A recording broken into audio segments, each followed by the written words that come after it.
I am Kripa Ranjan Prasad.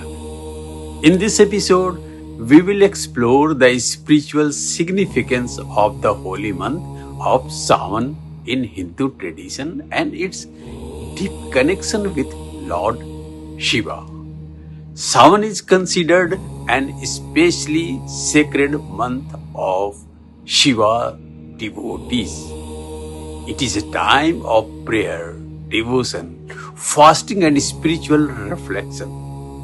Joining me is my dear friend Baba Satyanarayan Maurya, a respected scholar and a spiritual preacher who will share his knowledge and insights about Lord Shiva and the significance of Sawan. Let's listen to his thoughts and discover the deeper spiritual meaning of this sacred month.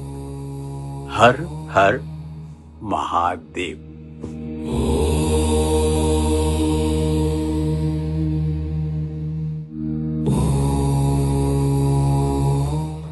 ओम नमः शिवाय। सावन के पर्व की आपको बहुत बहुत शुभकामनाएं। भगवान शंकर का पर्व है। आप सभी भगवान शिव की भक्ति में डूबे हुए हैं। आप सभी के लिए मंगल कामनाएं। लेकिन एक बात विचारनीय है, भगवान शंकर की भक्ति करने के बाद क्या हमारे परिवार में सामंजस्य स्थापित हो गया? क्या सुख शांति आ गई? भगवान शंकर के सिर से जो गंगा बहती है, प्रेम की गंगा, क्या वो हमारे घर तक आ चुकी है? यदि यह प्रश्न आपके लिए यक्ष प्रश्न है तो भगवान शंकर के स्वरूप पर विचार कीजिएगा। भगवान शिव अपने शरीर पर शमशान की भस्मी लपेटते हैं। हमको तो शमशान की बात सुन के डर लगता है, लेकिन भगवान शंकर शमशान की भस्मी शरीर पर लगाते हैं। विचार कीजिएगा क्यों? भगवान शिव हमसे कहना चाहते हैं, अपनी मृत्यु को याद रखो।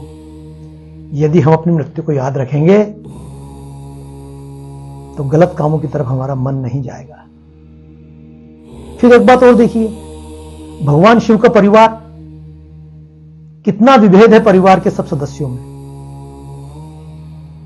भगवान शिव सन्यासी हैं, फक्कड़, और माता पार्वती राजकुमारी। उनके दो पुत्र, भगवान गणेश बुद्धि के देवता, पढ़ाई के देवता, और भगवान कार्तिकेय देवताओं के सेनापति यानी लड़ाई के देवता। पति सन्यासी, पत्नी राजकुमारी, दो बच्चे, एक पढ़ाई वाला एक लड़ाई वाला। और इसके भी आगे बढ़कर देखें तो भगवान शिव के गले में सांप है, और भगवान कार्तिकेय उनका वाहन मोर, और भगवान गणेश उनका वाहन चूहा। तीनों एक दूसरे के जानी दुश्मन, प्राकृतिक स्वभाव है, एक दूसरे को खाने वाले। मोर सांप को खाता है, सांप चूहे को खाता है, लेकिन यहां तो बड़ा प्रेम का नाता है। और आगे बढ़कर देखें, भगवान शिव का वाहन नंदी यानी बैल, और माता पार्वती यानी दुर्गा का वाहन सिंह। शेर और बैल, मोर सांप चूहा, सन्यासी राजकुमारी, एक पढ़ाई वाले एक लड़ाई वाले, सब मिलकर कितना प्रेम से रहते हैं। भगवान शंकर का परिवार हमसे कहता है, हम सब मिलकर रहें। मोर सर्प चूहे में सदियों से है बैर पुराना, शेर बैल का एक जगह ना रहता कभी ठिकाना। पर शिव के संग रहते हैं सब, वेरी वृत्ति भुलाए। ओम नमः शिवाय बोलो, ओम नमः शिवाय। भगवान शिव का परिवार हमको जो सामंजस्य सिखाता है, इस सामंजस्य को हम सीख लें अपने परिवार के साथ, अपने पड़ोसियों के साथ, अपने समाज के साथ, अपने राष्ट्र के साथ और अपनी दुनिया के साथ। तो हो सकता है भगवान शंकर के सिर से निकलने वाली गंगा हम सबके घरों पर पहुंचेगी। और इसके लिए सबसे महत्वपूर्ण है, भगवान शंकर अपने गले में जहर धारण करते हैं, हलाहल विष।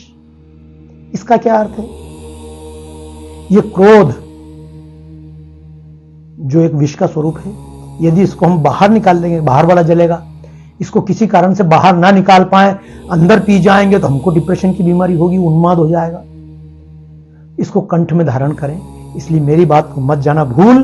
भगवान शंकर की भक्ति यही है कि जब भी गुस्सा आए तो थोड़ी देर के लिए दिमाग ठंडा ठंडा, कूल कूल। वास्तव में यही भगवान शिव की भक्ति है। इस भक्ति को अपनाकर जैसे भगवान शंकर सहज भाव में प्रसन्नता से रहते हैं, आप सब भी इस प्रकार प्रसन्नता से रहेंगे। ये हमारी दुनिया स्वर्ग बन जाएगी। हमको कहीं और स्वर्ग जाने की आवश्यकता नहीं पड़ेगी, स्वर्ग हमारी धरती पर आएगा। इसी विश्वास के साथ आप सभी को सावन की बहुत बहुत शुभकामनाएं।